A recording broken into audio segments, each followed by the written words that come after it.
What it do, YouTube? I am your boy Tony Vogue, the eBoy Zombie Slayer. This video has been brought to you by Remy Martin. I wonder if y'all have heard of Gulf War Syndrome. Gulf War Syndrome is a series of ailments and complaints that U.S. GIs and GIs stationed in Iraq during the first Gulf War often complain about. And it's been attributed to the burning of toxic materials, to uranium ammo, to a lot of things. Anyways, we gonna learn them, Kate. So let's see what really caused Gulf War Syndrome. Gulf Boy, War Tony Syndrome. Vogue. Investigating. Today, around 250,000 veterans are still disabled by a mysterious disease known as Gulf War Syndrome, a medical anomaly with the distinctive set of symptoms that strangely only affect soldiers who served in the 1991 Persian Gulf War. For decades, the causes of this peculiar chronic illness baffled and divided scientists as they debated whether the malady had a psychological or biological explanation. And it's only recently, over 30 years after the end of the conflict, that some of them have claimed to have found a definitive answer. The Gulf War. On August 2, 1990, Saddam Hussein ordered Iraqi troops to cross the border into neighboring Kuwait just 2 hours after the breakdown of peace negotiations, claiming that the Kuwaitis were illegally extracting oil from the Al Rumalia oil fields that straddle both sides of the frontier. By August 8th, Hussein had formally annexed Kuwait and was referring to it as Iraqi's 19th province.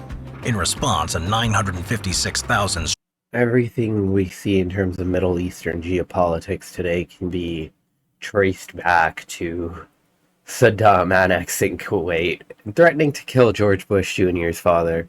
That was the thing, too. Strong NATO peacekeeping mission dubbed Operation Desert Storm, composed of soldiers from the USA, the UK, France, the UAE, Egypt, and many other nations, was sent to the Middle East to liberate Kuwait from an Iraqi army that numbered around 650,000 personnel.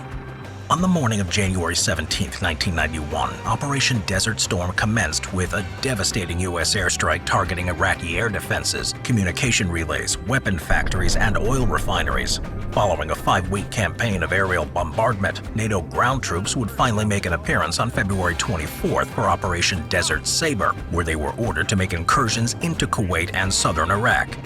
It would prove a decisive intervention, for within the space of just 4 days, the Iraqis were expelled from Kuwait, while NATO forces penetrated the region of Iraq just south of the contested Al Rumalia oil field, overcoming the last pocket of Iraqi resistance there a day before a ceasefire was announced on February 28th, where Saddam Hussein agreed to the respective sovereignty of Kuwait and to dispose all of his weapons of mass destruction.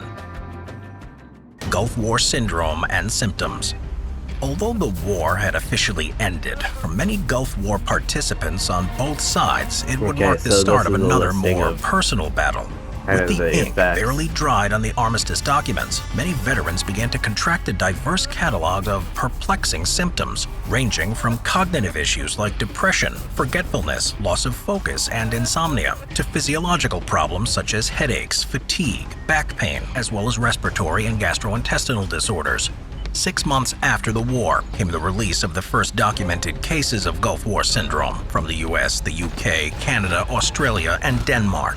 But it was only after the 1998 landmark passing of the Persian Gulf War Veterans Act by the US government that a serious evaluation of Gulf War Syndrome was undertaken, with researchers initially believing this multi-symptom sickness to be either the result of psychological trauma or a consequence of chemical overexposure.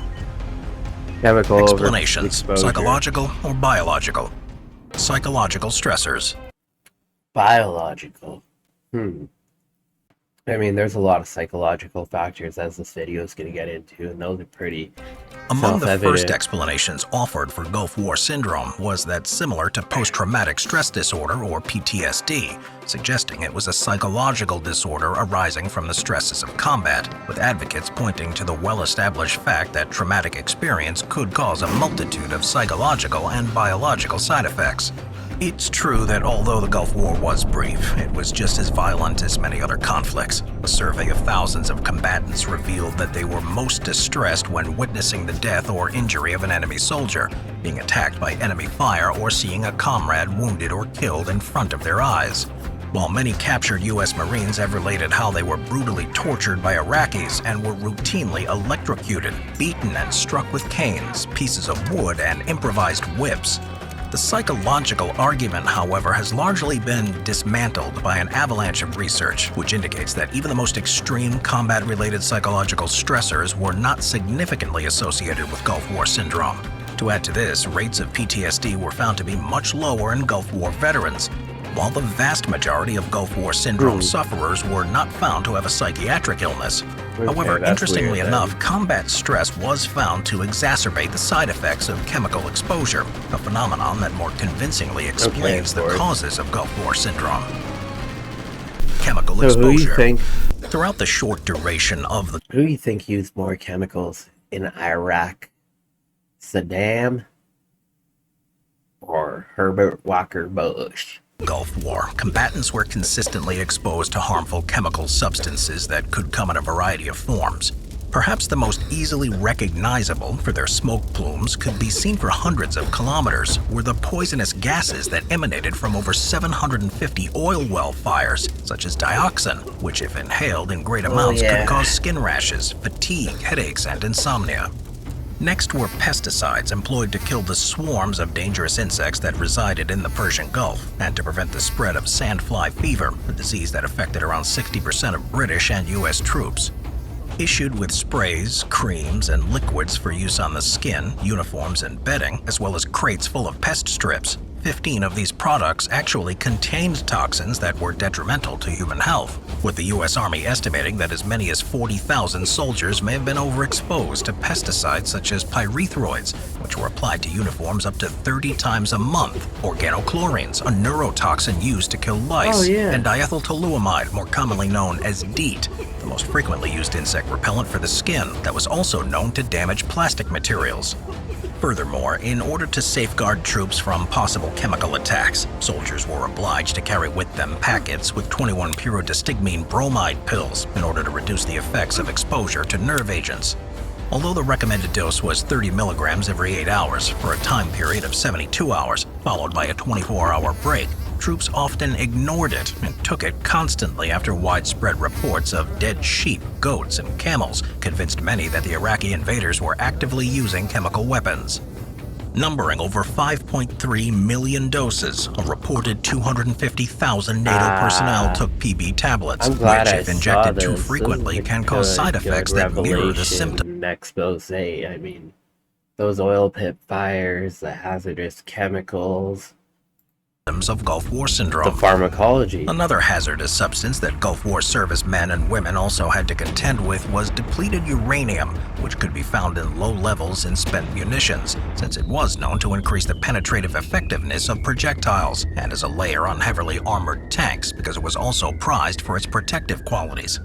Overall, DU-infused missiles hit a total of 21 NATO vehicles, while many troops suffered overexposure during a cleanup operation in July of 1991 after an accidental fire at Camp Doha in Kuwait destroyed many M1A1 tanks and munitions lined with depleted uranium.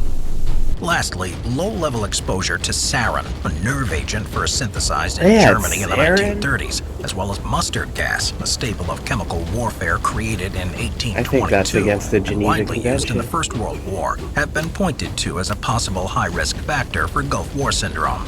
The appearance of these chemicals has been attributed to the bombing of Iraqi chemical plants from January 19th to the 24th of 1991, and the subsequent decision to disregard the warnings of chemical alarms on the basis that they were false and meant to cause panic among the Allies. Their emergence has also been traced to the destruction of an ammunition depot at Qamishiyya in Iraq in the aftermath of the war in March, which produced a plume later thought to contain nerve agents that were potentially inhaled by up to 95,000 personnel. What was the root cause? The cause of Gulf War syndrome was most likely the result of a combination of these toxins, and recent research has helped narrow down the candidates even further. Although many were convinced for a long time that their chronic condition was the result of irradiation, a study from 2020 from the University of Portsmouth examining the levels of depleted uranium in the bodies of patients diagnosed with Gulf War syndrome found that none had been majorly exposed to it. The mystery, however, according to some researchers, has been solved after a 2022 assessment funded by the U.S. government of over 1,000 Gulf War veterans affirmed that low-level sarin poisoning was the principal cause, with results demonstrating that those with a weaker PON1 gene, which plays an integral part in the breakdown of toxicants in the body, were found to be 9 times more likely to be diagnosed with Gulf War syndrome. Conclusion.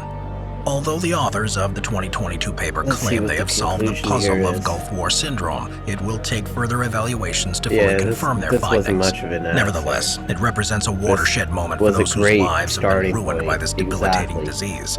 Treatments based on this research now being developed and likely to become available over the next few years. It's thanks to diligent scientific inquiry that veterans suffering from Gulf War syndrome. Simple history.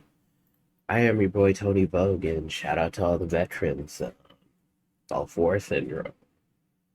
There's a lot of diseases we don't quite understand at this point. A lot of them probably caused by our own selves. I mean, you heard about the environment that these GIs were subjected to, the burning oil fields, chemical weapons, the protection against chemical weapons, which it's just pharmaceutical chemicals. So it is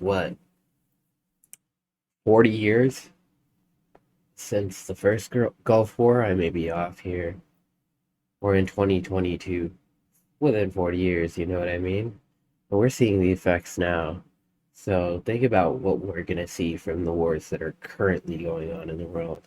Anyways, food for thought. I am your boy Tony Vogue.